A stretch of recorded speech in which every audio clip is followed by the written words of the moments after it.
My name's Jo and I'm a cancer clinical nurse specialist and have been nursing for over 30 years. My name's Anna. I'm also a nurse. I'm an oncology and haematology nurse. I've been nursing for 5.5 years and we use Martha's Rule for my dad. I think what you've got to picture the scene of is Darren himself is a 6'1", strapping construction worker. He's not somebody who gets flu and will mope around.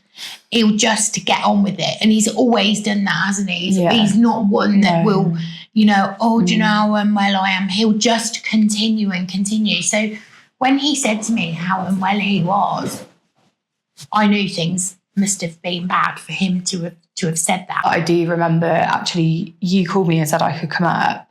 And when I went up, I said to you, I'm really worried about him. His feet were completely pale. He was really, I think maybe as well for us, well, I'd hope for all nurses, but probably for us, having an onc and heme background, you're drilled into you about sepsis, about, picking up early signs. You're really aware of everything. And to see him so kind of like pale and mottled, and he just was a walking red flag for sepsis. And I reflect back on it now. I think it was that I don't want to be that family that's seen as making a nuisance. You don't, let's be truthful, don't want to be known as that family at handover, But they're both nurses, by the way, and actually they're X, Y, and Z or whatever. And I don't think I'll ever forget them words when you just sat there and you said to me, okay, what are you waiting for? Are you waiting for him to have a cardiac arrest? Are you waiting for him to have a seizure?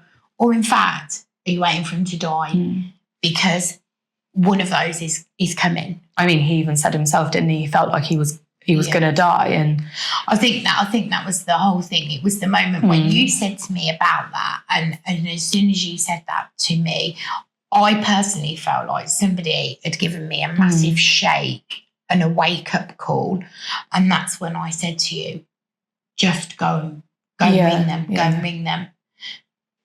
And they came. And it was incredible. It was. They came, they had a full review done, they had doctors down, they had plans in place.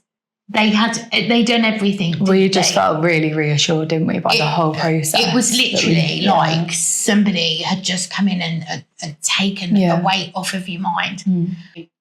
For me, I personally think this was a call between life and death. And I think you'll agree, won't you? Yeah, I agree. And I think, it's difficult having those conversations. I think working yourself up to that point. But, I think for me, like looking at it, it was either a case of making a phone call and maybe feeling a bit silly, or he was going to be transferred over to ITU. It's a no-brainer, really. I'd rather keep him alive than, the next visit I make to a funeral home or something. It's absolutely.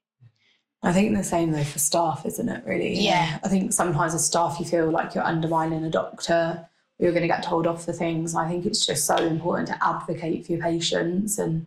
That's the reason you're doing that job, and you're going to save somebody's life from doing it. You're going to save a family from bereavement, from a lot of what ifs. You're going to save yourself from a lot of what ifs. And I think that I think we both agree, don't we, that Martha's Rule saved his life that day. Yeah, I do, absolutely, and I agree with you. As staff, nobody's going to be shouting at you. Nobody's going to be, what on earth are you ringing here for?